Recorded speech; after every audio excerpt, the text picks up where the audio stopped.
UGC पे यदि नीतीश कुमार होश में होते तो यूजीसी में सबसे शानदार ढंग से नीतीश कुमार का भाषण हम लोग को देखने को मिलता और ये कानून को लागू करवा दुख लाभ होने में वो पहुंचते हैं। सबसे इजीली अवेलेबल कोई नेता है इस बिहार में वो पप्पू यादव हैं और यही वजह है कि निर्दलीय भी जीत के आए हैं, 7 बार सांसद भी बने हैं और उनकी ख्याति आप सिर्फ बिहार ही नहीं पूरे देश के लोग उनको सुनते। नीतीश जी की छवि इसमें नहीं है। और सम्राट चौधरी से एक बहुत बड़ा सवाल ये भी है कि सम्राट जी आप नीतीश कुमार से कुछ सीखिए।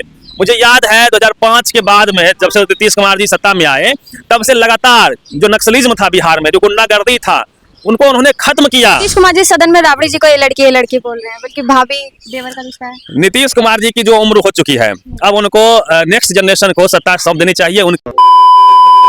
देखिए शंभू हॉस्टल बहुत तेजी से वायरल हो रहा है, उसमें नीट छात्रा का रेप हुआ था, पप्पू यादव को गिरफ्तार किया था कुछ पुराने मामलों में भी। आज हमारे साथ रवि भैया है, रवि भैया से बातचीत करेंगे कि उनका क्या कुछ कहना है, क्या कहेंगे भैया, कैसे देखते हैं नीट छात्रा के। जिस तरह से ये घटना हुई उसके बाद से जो लिपापोती देखने को मिली, यह बिहार के बेटियों के लिए चिंतनीय है, हम सब के लिए चिंतनीय है कि एक नीट छात्रा, समझिए कि एक कोई आम गांव की लड़की होती है, वो कितना परेशानी के साथ वो घर से बाहर निकलती है, पढ़ती है। आज भी बिहार में बच्चियों को पढ़ने का उतना बेहतर ऑप्शन नहीं है। सरकारी स्कूल में बच्चे जाते हैं, सरकारी स्कूल मैट्रिक पास करते करते वो उनकी शादी कर दी जाती है या फिर हायर एजुकेशन के लिए उनके पास उतना व्यवस्था नहीं हो पाता है। गरीब बच्चे होते हैं, सरकारी में कितनी पढ़ाई होती है हम सब जानते हैं, वहाँ से बच्चे आगे नहीं बढ़ पाते हैं।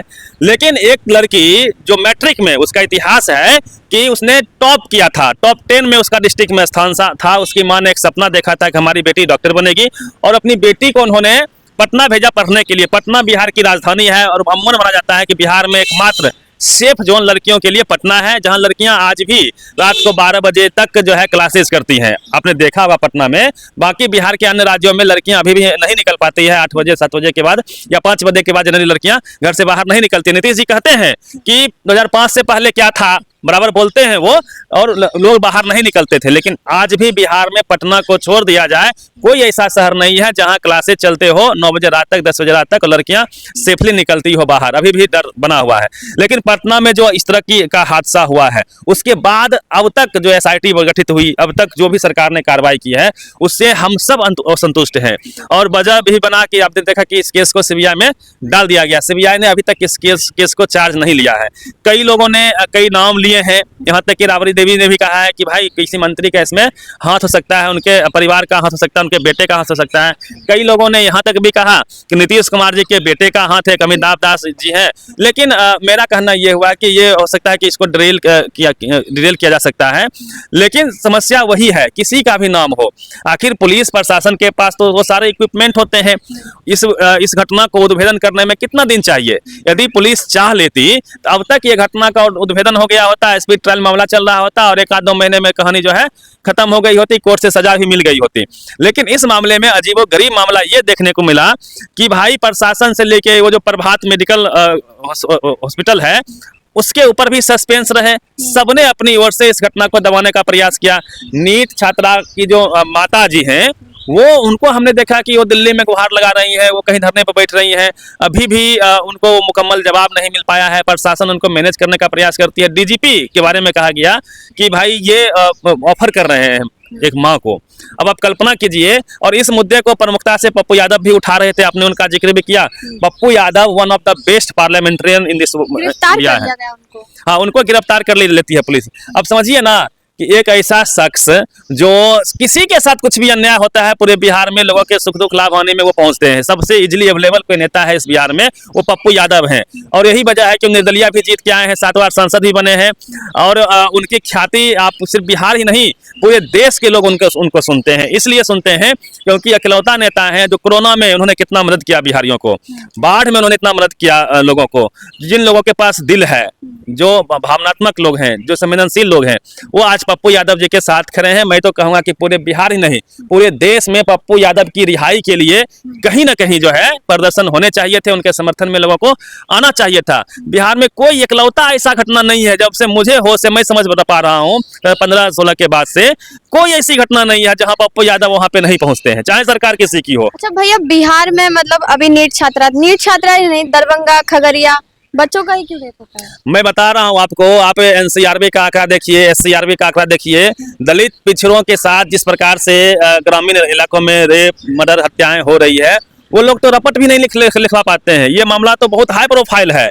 क्योंकि इस मामले पे तमाम नेता भी लगे। लेकिन अभी हम आपसे बात कर रहे हैं, अभी किसी बच्चे का रेप हो रहा होगा बिहार में, मैं ये इसका दावा करता हूँ, क्योंकि हर मिनट हर पल बिहार की बेटियां दलित सेफ बच्ची नहीं का है। क्यों होता है? और क्योंकि कमजोर होते हैं वो मामले विधायक, को। किसी मंत्री का? विधायक मंत्री के बेटे बेटियों के साथ यदि होता तो अब तक अपराधी किसी चौराहे पे जो है उसको सजा दे दी गई होती, या फिर अपराधी पाताल में भी घुसा हुआ होता तो उसको खोज के पुलिस अब तक कोर्ट में हाजिर कर दी होती और उसको स्पीड ट्रायल से सजा भी दे दी गई होती। यही तो है, आप समझिए ना कि हम लोग जिसको वोट देके नेता बनाते हैं, सब कुछ बनाते हैं, लेकिन जब हम बुरे फंसते हैं तब हमारे लिए कोई सिस्टम खड़ा नहीं होता है। लेकिन नेताओं का उंगली में चोट लग जाए तो खबर बन जाती है। नेताओं का कुत्ता, मैं तो कई आजम खान का कुत्ता के बारे में सबको पता है, किसी का कुत्ता खो जा रहा है तो उसको पुलिस खोजने में लग जाती है। लेकिन यहाँ बेटियों के साथ रेप मर्डर हत्याएं हो रही है, लेकिन आज भी उनके लिए कोई नहीं खड़ा है। सिस्टम जो है बेसहारा दिखता है। ऐसा अब देखिए, इसी मामले में देखिए ना कितना सारा क्लू है। अभी तक शंभू गर्ल्स हॉस्टल का जो मालिक ओनर है वो गिरफ्तार नहीं हुआ है। कई ऐसे लोग, निशांत कुमार का नाम क्यों आ रहा है इसमें? निशांत कुमार का नाम लोग ले रहे हैं, लेकिन मेरा जहां तक यकीन है कि निशांत जी का स्वभाव बढ़िया है, वो भी पॉलिटिक्स में आए भी नहीं है और बैकग्राउंड उनका उस तरह का अब तक आया नहीं है, तो मैं उनका नाम इसलिए नहीं ले रहा हूँ। ठीक है, यदि वो दोषी हैं, ये पुलिस का काम है, सीबीआई का काम है कि उनको कन्विक्ट करे, क्योंकि नीतीश कुमार खुद कहते हैं कि ना हम किसी को बचाते हैं ना हम किसी को फंसाते हैं, चाहे परिवार का कोई भी हो या कहीं का भी कोई भी हो, तो कानून और संविधान सबके लिए बराबर है। यदि निशांत का कोई नाम ले रहा है तो मैं तो प्रथम दृष्टिया यही कहूंगा कि इस मुद्दे को ड्रिल करने का प्रयास है, या फिर यदि निशांत का वाकई में नाम है फिर पुलिस इतना देरी क्यों कर रही है, क्योंकि नीतीश जी की छवि इसमें नहीं है। और सम्राट चौधरी से एक बहुत बड़ा सवाल ये भी है कि सम्राट जी, आप नीतीश कुमार से कुछ सीखिए। मुझे याद है 2005 के बाद में जब से नीतीश कुमार जी सत्ता में आए तब से लगातार जो नक्सलिज्म था बिहार में, जो गुंडागर्दी था, उनको उन्होंने खत्म किया। एक टर्म में देखेंगे तो उन्होंने सैकड़ों नहीं हजारों की संख्या में नक्सलियों को क्या बोलते आत्मसमर्पण करवाया। ये हमने देखा, पूरे बिहार ने देखा। तो आप जो है कोई घटना होती है, उस घटना से डर के आप किसी नेता को किसी पुराने केस में फंसा के जेल में कर देते हैं। आपको नीतीश कुमार से सीखना चाहिए। नीतीश कुमार ने वाकई में स्टार्टिंग में न किसी को फंसाया न किसी को बचाया और जम के कार्रवाई हुई, बिहार अपराध मुक्त हुआ, इसमें कोई डाउट नहीं है। ये सम्राट चौधरी को पूछना है, लेकिन इनको फुर्सत नहीं है। सर, नीतीश कुमार जी सदन में राबड़ी जी को ये लड़की बोल रहे हैं, बल्कि भाभी देवर का रिश्ता है। नीतीश कुमार जी की जो उम्र हो चुकी है, अब उनको नेक्स्ट जनरेशन को सत्ता सौंप देनी चाहिए। लेकिन अब वक्त हो चला है, सबका एक तय सीमा उम्र होता है। अब वक्त हो चला है कि अब भाई आप नेक्स्ट जनरेशन को जो है आप हाथ में कमान दीजिए।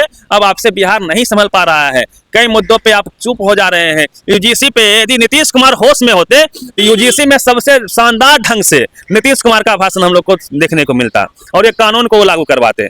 लेकिन जिस प्रकार से अब मुझे लगता है कि अब उनकी मानसिक स्थिति उस स्तर की बची नहीं है कि उनसे अब नैतिकता की उम्मीद करें। तो नैतिकता के मामले पर नीतीश कुमार से सवाल था, है, रहेगा। बहुत बहुत